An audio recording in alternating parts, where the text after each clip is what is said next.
Mirë se vini në kanalin ton, mos harroni të bëni subscribe dhe të klikoni si përzieles për të marrë njoftimet më të reja. Faleminderit! Zbuloni se çfarë shkakton kafja turke në shëndetin tuaj, ja kush nuk duhet ta pi. Tashmë e dim të gjithë që kafja ka vlera të pazëvendësueshme shëndetësore. Kafja ka mira minerale të ndryshme të cilat ndikojnë në përmirësimin e shëndetit ton. Por, a e kishit menduar ndonjëherë se cila kafe është më e shëndetshme? Në shtëpinë ton, kafja turke është një nga shoqërueset e përditshmërisë. Vetëm kur jemi në lëvizje duhet të mjaftohemi me kafen ekspres.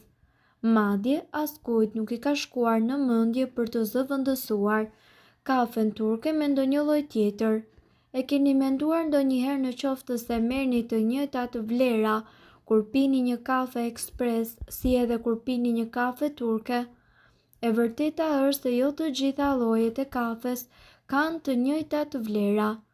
Ndryshimet mes kafes turke dhe asaj ekspres. Kafeja turke është ajo që ka përqendrimin më të lartë të vlerave të bimës së kafes, pasi përgatitja e saj ka vetëm një hap, bluarjen e kokrave të pjekura të kafes, si edhe zjerrja e tyre me ujë, ndërsa kafeja ekspres kalon në disa procese të tjera. Ndryshimi i parë është koha e pjekjes së kokrave të kafes. Kokrat e kafes ekspres piqen më gjatë dhe më pas shtypen dhe siten për të prodhuar kokriza në madhësinë e rërës. Më pas, përgatitja në makinetat e ekspresit bën të mundur largimin e dy mineraleve që ndodhen tek kafeja, kafestoli dhe kaoliani.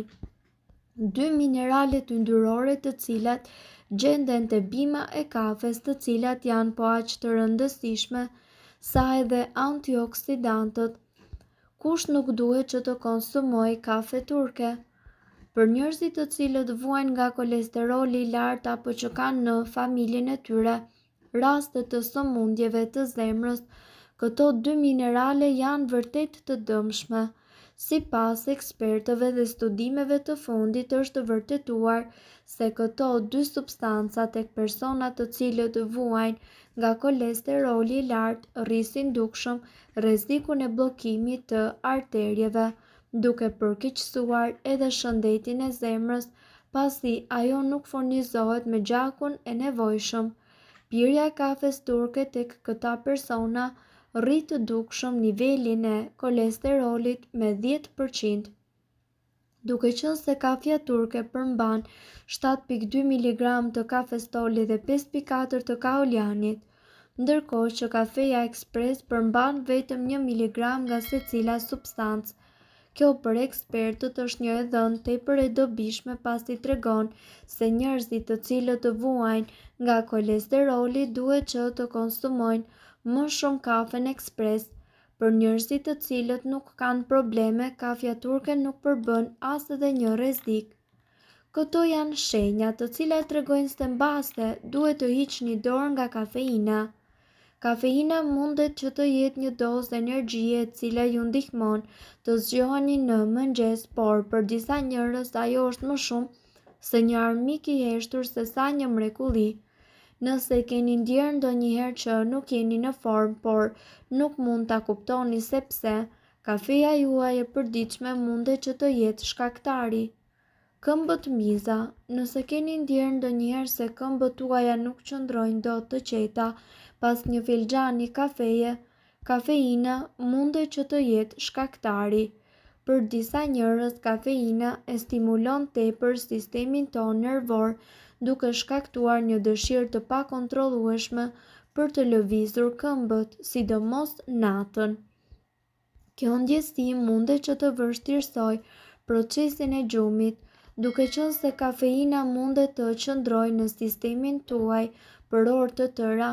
Edhe një kafe pasdite mundet që të çojë në një natë të parahatshme. Skalpi i thatë. Efektet dehidratuese të kafeinës nuk ndikojnë vetëm në trupin tuaj. Ato gjithashtu mund të ndikojnë në lëkurën e kokës tonë, duke çuar në tharje të tepërt ose skuqje. Një skalp I thatë nuk është thjesht I pakëndshëm, me kalimin e kohës mund të dobësojë shëndetin e flokëve dhe të kontribojë në rrallimin e tyre. Nëse skalpi thahet dhe flokët po ju bien, atëherë mbase për këtë shkak është kafeja. Gjithashtu, mund të ndodhi që të keni një stres në gjuhë. Mund të tingëllojë e çuditshme, por efektet acidike të kafeinës mund të bëjnë një stres të gjelbër që të shfaqet në gjuhën tuaj. Kjo ndodh shpesh kur sistemi juaj tretës po përpiqet të përpunojë acidin, duke çuar në një çekuilibër të baktereve në gojë. Ju bie energjia në mesditë. Kafeina supozohet ju jap energji, por për disa ajo bën të kundërtën, duke çuar në rënje ekstreme të energjisë për vetëm disa orë më vonë. Kjo ndodh sepse kafeina shkakton një rritje të adrenalinës dhe të sheqerit në gjak, e cila bie shpejt duke ju bërë ju të ndiheni të lodhur. Në qoftë se e gjeni veten të dëshpëruar për një filxhan tjetër në fillim të pasdites, mund të jeni në një rreth vicioz varësie. Gjithashtu, sipas ekspertëve, mund të ndodhi që të keni dhënjtje. Për disa njerëz, kafeina nuk është vetëm një përforcues I energjisë, është diçka që trupi I tyre e shikon si një mysafir të padëshiruar.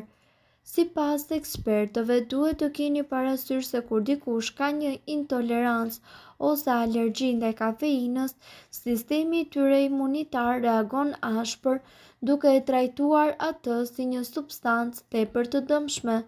Kjo gjithashtu mundet që të shkaktojë lirimin e histaminës, një kimikat I cili shkakton inflamacion, dhe nga ana tjetër një përpjekje për të luftuar kafeinën. Pagjumësi, sipas ekspertëve, edhe në qoftë se ju pini kafe vetëm në mëngjes, intoleranca ndaj kafeinës mundet që t'i mbajë efektet e saj në trup për orë të tëra. Kjo mundet që të çojë në problem me gjumin tuaj për të fjetur, për të qëndruar në gjumë ose edhe për të çlodhur kur ju zgjoheni. Probleme me stomakun. Për disa, kafeina irriton mukozën e zorrëve duke çuar në fryrje, ngërçe apo edhe diarre. Ky shqetësim shpesh krijohet me kalimin e kohës, duke ju lënë juve që të ndiheni të lodhur dhe njëkohësisht të irrituar. Sipas ekspertëve, nëse sistemi juaj tretës duket se po rebelohet çdo herë që ju të pini kafe, trupi po ju thotë se është koha për të bërë një pushim. Rrahje të shpejta ose të parregullta të zemrës.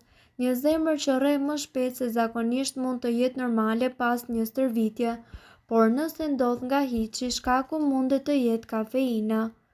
Rritja e ankthit.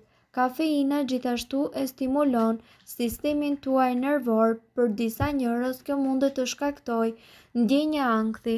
Nëse e gjeni veten më të nervozuar si zakonisht pasi të keni pirë kafe, duhet t'i kushtoni vëmendje mënyrës se si trupi juaj reagon, dhe reduktimi I marrjes së kafeinës mundet të ndihmojë në qetësimin e sistemit tuaj nervor. Dehidratim pavarësisht nga pirja e ujit. Efektet dehidruese të kafeinës munden gjithashtu që ta pengojnë trupin tuaj të përthith siç duhet të gjitha lëngjet, edhe në qoftë se jeni duke pirë ujë së bashku me kafe, vetitë stimuluese të kafeinës munden që t'ju bëjnë ju të ndiheni të etur dhe pa energji. Në qoftë se vëreni se keni një ëndje të vazhdueshme, mundet që të jetë një ide e mirë të reduktoni marrjen e kafeinës. Mirë po duhet të dini, informacionet në këtë video mund të mos t'i përshtaten rrethanave tuaja shëndetësore.